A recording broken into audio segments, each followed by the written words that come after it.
Baik, Assalamualaikum warahmatullahi wabarakatuh. Perkenalkan, nama saya Isra Gusriyadi, program studi pendidikan agama Islam, lokal 6A PAI, Institut Agama Islam Negeri Kerinci. Pada kesempatan kali ini, saya akan menjelaskan serta menjawab soal-soal pertanyaan ujian akhir semester pada mata kuliah Profesi dan Etika Keguruan. Langsung saja, yang pertama yaitu perbedaan antara profesional dengan pekerja biasa beserta dengan contohnya.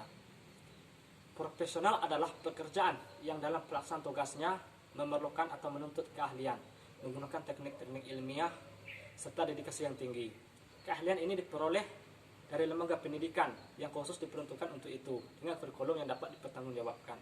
Dan profesi merupakan suatu hal yang sangat berkaitan dengan bidang yang sangat dipengaruhi oleh pendidikan dan keahlian, serta perlu penguasaan teori yang mendasari praktek pelaksanaan dan hubungan antara teori dan penerapan dalam praktek tersebut. Contohnya, software engineer dapat dikatakan sebagai sebuah profesi karena seseorang yang bekerja sebagai software engineer ini haruslah berpengetahuan dan memiliki pengalaman kerja di bidangnya. Yang kedua, pekerja biasa. Pekerja biasa adalah suatu pekerjaan di mana setiap aktivitas kerja yang kita lakukan, baik yang menghasilkan imbalan ataupun yang bersifat sukarela. Pekerja biasa juga merupakan suatu kegiatan yang tidak bergantung pada keahlian. Contohnya, bekerja sebagai staf operator komputer atau sekedar mengoperasikan komputer tersebut. Tidak masuk dalam golongan profesi jika untuk bekerja sebagai staf operator komputer tersebut tidak membutuhkan latar belakang pendidikan serta dengan pengetahuan dan pengalaman tertentu. Jadi dapat disimpulkan bahwa perbedaan antara profesional dengan pekerja biasa yaitu profesional yaitu mengandalkan suatu keterampilan dan keahlian khusus. Kedua, dilaksanakan sebagai suatu pekerjaan atau kegiatan utama. Yang ketiga, dilaksanakan sebagai sumber utama untuk menafkahi hidup. Dan yang keempat, dilaksanakan dengan keterlibatan pribadi yang mendalam. Sedangkan pekerja biasa yaitu tidak membutuhkan latar belakang pendidikan dan juga tidak membutuhkan pengetahuan serta dengan pengalaman tertentu. Soal yang kedua yaitu yang harus disadari seorang guru terhadap arti pendidikan, yaitu ada dua hal yang harus disadari seorang guru terhadap arti pendidikan, yaitu yang pertama tujuan hakikat pendidikan itu sendiri, dan yang kedua adalah guru sebagai agen pembentukan karakter anak. Guru harus meyakini dan menyadari bahwa tujuan dan hakikat dari pendidikan itu tersebut adalah mencerdaskan kehidupan bangsa. Atas dasar kesadaran itu, maka pijakan dalam mendidik adalah bagaimana murid didik menjadi cerdas dan mengolah hidupnya yang lebih manusiawi. Untuk mencerdaskan murid, maka guru harus cerdas dalam mengatur hubungan dalam proses belajar mengajar. Hubungan yang dimaksud adalah hubungan guru dengan murid, hubungan kesesuaian materi ajar dengan situasi anak, dan hubungan materi ajar dengan lingkungan anak tersendiri atau murid tadi. Dengan demikian, hal apa saja yang dipelajari oleh guru dan murid di sekolah semuanya merupakan cerminan kecerdasan bagi seorang guru dan murid di masa yang akan mendatang. Dan soal yang ketiga yaitu syarat-syarat profesi keguruan menurut National Education Association. Menurut National Education Association, syarat profesi keguruan menurut National Education Association itu ada 4. Yang pertama, melibatkan kegiatan intelektual. Dan yang kedua, menggeluti bidang ilmu khusus. Dan yang ketiga, memerlukan persiapan profesional lama. Dan yang terakhir, yang keempat, yaitu memerlukan latihan dalam jabatan yang berkesinambungan. Soal yang keempat yaitu maksud dari pengembangan profesi guru dan alasan pengembangan profesi guru tersebut. Pengembangan profesi guru adalah kegiatan guru dalam rangka pengembangan ilmu dan pengetahuan, teknologi dan keterampilan untuk meningkatkan mutu baik bagi proses belajar mengajar dan profesionalisme tenaga kependidikan lainnya. Macam-macam kegiatan guru yang termasuk kegiatan pengembangan profesi guru itu adalah mengadakan penelitian di bidang pendidikan. Yang kedua, menemukan teknologi tepat guna di bidang pendidikan. Yang ketiga, membuat alat pelajaran atau peraga atau bimbingan. Yang keempat, menciptakan karya tulis. Yang kelima, mengikuti pengembangan kurikulum. Dan alasan pengembangan profesi guru adalah guru dan tenaga kependidikan profesional menjalani proses pembinaan dan pengembangan secara kontinu. Kegiatan pembinaan dan pengembangan guru menuju derajat profesional yang ideal, termasuk dalam kerangka mengelola kelas untuk pembelajaran yang efektif. Dilakukan atas dasar prakarsa pemerintah daerah, penyelenggaraan satuan pendidikan, asosiasi guru, guru secara pribadi, dan lain-lain. Secara umum, kegiatan ini dimaksudkan untuk merangsang, memelihara, meningkatkan kompetensi guru yang dalam memecahkan masalah-masalah pendidikan dan pembelajaran yang berdampak pada mutu hasil belajar siswa itu sendiri.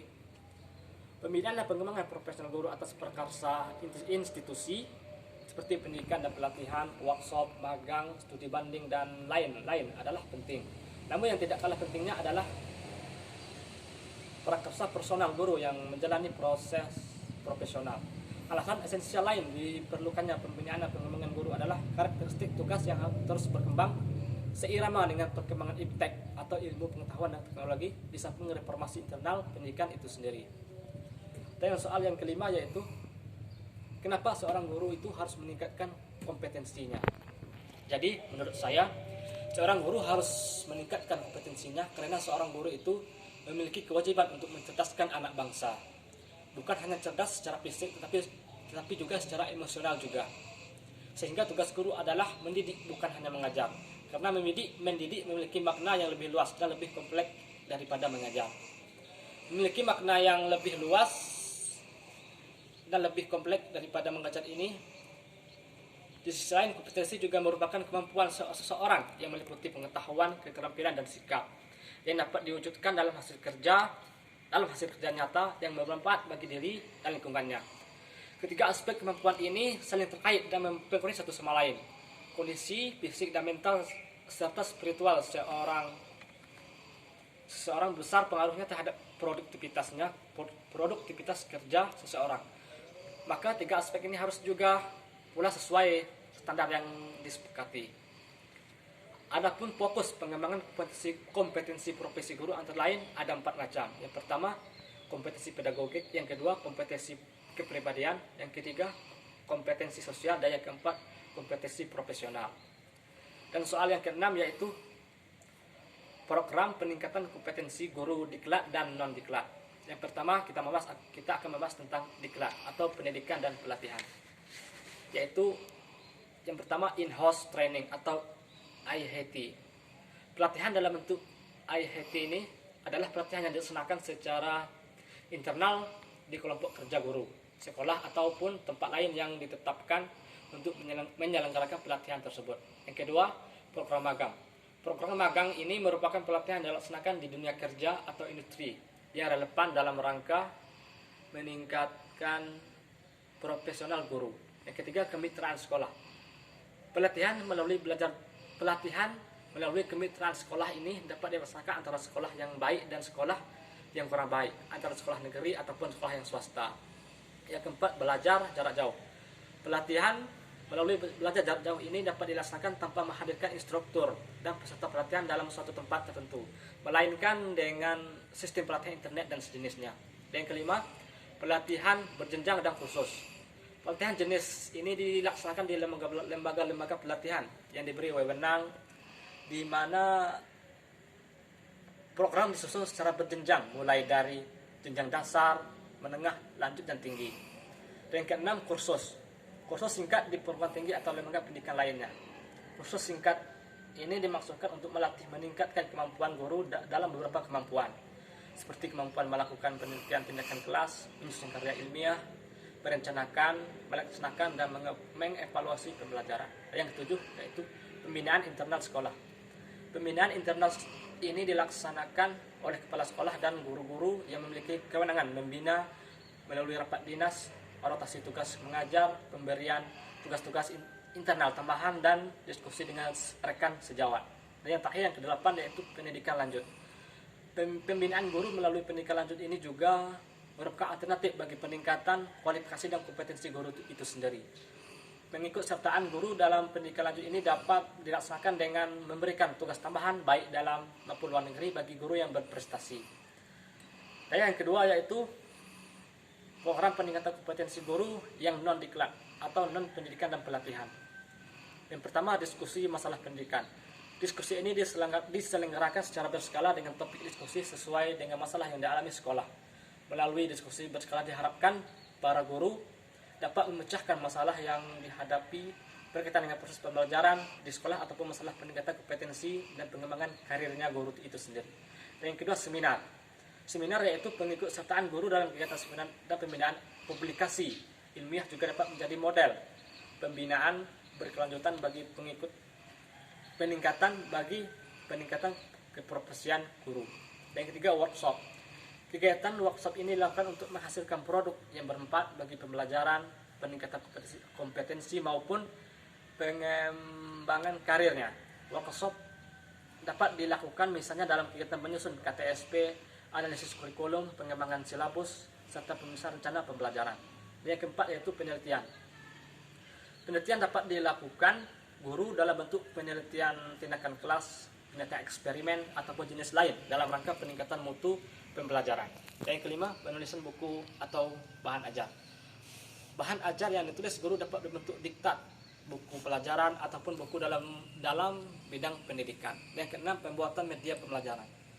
Pembuatan media pembelajaran ini dibuat guru dapat bentuk alat peraga, alat praktikum sederhana, maupun bahan ajar elektronik atau animasi pembelajaran yang sesuai dengan pembelajaran yang dilakukan pada saat mengajar anak didik. Dan yang ketujuh yaitu pembuatan karya teknologi atau karya seni. Karya teknologi atau karya seni ini yang dibuat guru dapat berupa karya yang bermanfaat untuk masyarakat atau kegiatan pendidikan, serta karya seni yang memiliki nilai estetika yang diakui oleh masyarakat. Mungkin itu penjelasan serta jawaban saya mengenai soal pertanyaan dari ujian akhir semester pada mata kuliah profesi dan etika keguruan. Lebih dan kurang saya mohon maaf. Saya tutup dengan Assalamualaikum warahmatullahi wabarakatuh.